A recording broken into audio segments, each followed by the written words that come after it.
Bismillahirrahmanirrahim. Assalamualaikum warahmatullahi wabarakatuh. Selamat pagi, salam sejahtera bagi kita semua. Yang saya hormati Bapak Wakil Presiden, Bapak Ibu sekalian yang saya hormati, sebagaimana kita ketahui bahwa sekarang lebih dari 202 negara dan teritori di seluruh dunia menghadapi tantangan COVID-19 seperti juga Indonesia. 1 minggu terakhir kita bahkan melihat bahwa epicentrum dari COVID-19 ini sudah beralih dari sebelumnya di Tiongkok, saat ini berada di Amerika Serikat dan Eropa.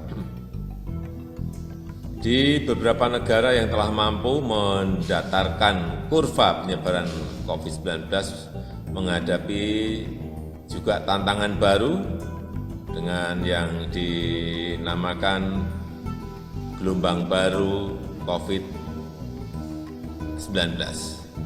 RRT, Korea Selatan, dan Singapura saat ini banyak menghadapi imported cases, kasus-kasus yang dibawa dari luar negeri. Oleh sebab itu, prioritas kita saat ini bukan hanya mengendalikan arus mobilitas orang antar wilayah di dalam negeri, arus mudik yang kemarin sudah kita bicarakan, tapi juga harus bisa mengendalikan mobilitas antar negara yang beresiko membawa imported cases. Pertama,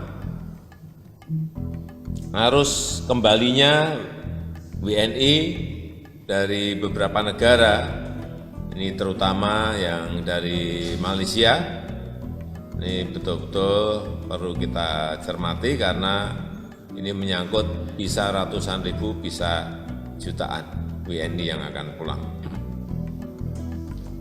Saya menerima laporan dalam beberapa hari ini, setiap hari ada kurang lebih 3.000 pekerja migran yang kembali dari Malaysia. Selain pekerja migran di Malaysia, kita juga harus mengantisipasi kepulangan dari para kru kapal, pekerja ABK yang ada di kapal. Perkiraan kita ada kurang lebih 10.000 sampai 11.000 ABK. Ini juga perlu disiapkan dan direncanakan tahapan-tahapan untuk men-screening mereka.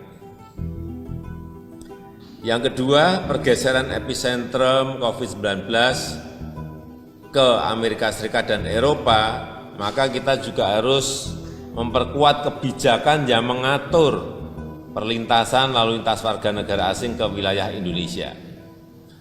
Dan terkait kembalinya WNI dari luar negeri, prinsip utama yang kita pegang adalah bagaimana kita melindungi kesehatan para WNI yang kembali dan melindungi kesehatan masyarakat yang berada di tanah air. Karena itu, sekali lagi saya ingin menekankan yang pertama, protokol kesehatan harus terus ketat dilakukan, baik di airport, di pelabuhan, di pos lintas batas. Kemudian mungkin bagi yang tidak ada gejala bisa dipulangkan ke daerah masing-masing, tetapi statusnya adalah ODP. Jadi setelah sampai di daerah, betul-betul kita harus menjalankan protokol isolasi secara mandiri dengan penuh disiplin.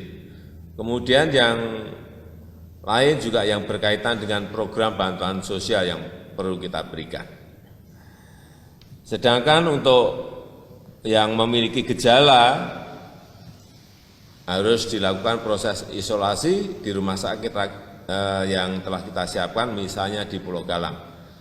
Yang kedua, mengenai perlintasan warga negara asing, saya minta kebijakan yang mengatur perlintasan WNA ke Indonesia ini dievaluasi secara reguler, secara berkala untuk mengantisipasi pergerakan COVID-19 dari berbagai negara yang ada di dunia.